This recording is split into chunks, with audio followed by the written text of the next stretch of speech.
If there's one positive, it appears that children seem to be much less affected by this virus globally. However, this pandemic in India is affecting children's lives in many different and perhaps even more dangerous ways. One terrible fallout, which you've been talking about, of the lockdown is that many employers who had illegally hired children as labor have just run away, abandoned their little businesses and deserted the children, and they run away because they were scared that they would be caught.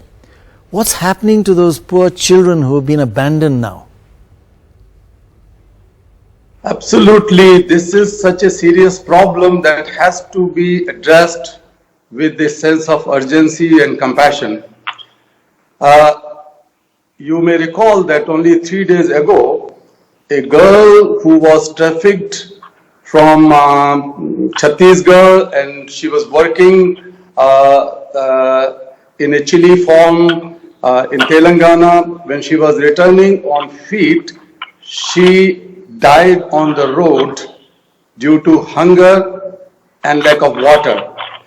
This is not just one incident. Of course, we know that incident, but that speaks voluminous in itself that we have failed our children, we are failing our children as a society, and this is the saga of hundreds of thousands of children who were trapped somewhere due to lockdown in different factories and mines and brick kilns, and nobody knows properly that how they are living in those situations.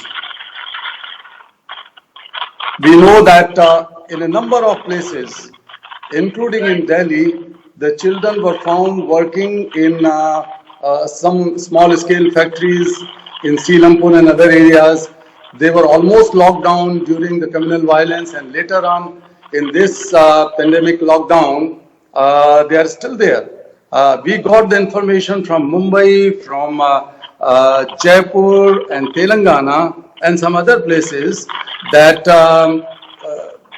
those middlemen, employers and traffickers ran away for a safer place, leaving those children there.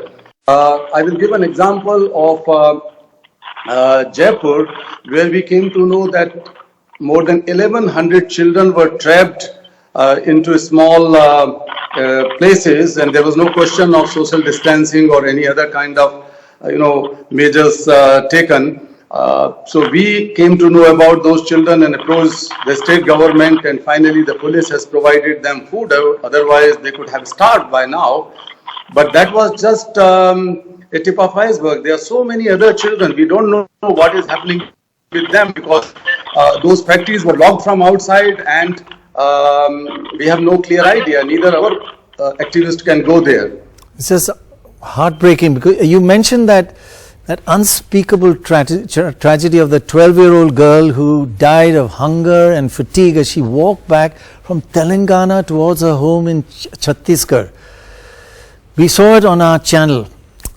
How could we have saved her? Is there anything we should have done? And how can we save other children who right now, currently, will be in a similar terrible situation right now as we speak? So, I am writing a letter to the Prime Minister of India, and I tell you, Dr. Rai, that I have been in a kind of ideological paradox for last couple of days after the death of this girl, and I am requesting him for something which I can never thought before. As you know, I have been fighting for strong laws against child labor, but this time I am requesting him to suspend the punitive measures under the child labor law for 3 months. So a 3 months impunity could be given to all employers, and we can tell them, and the government should tell them, that they should free them immediately, and government authorities should make sure that these children are safely repatriated back home and no prosecution would be made against them.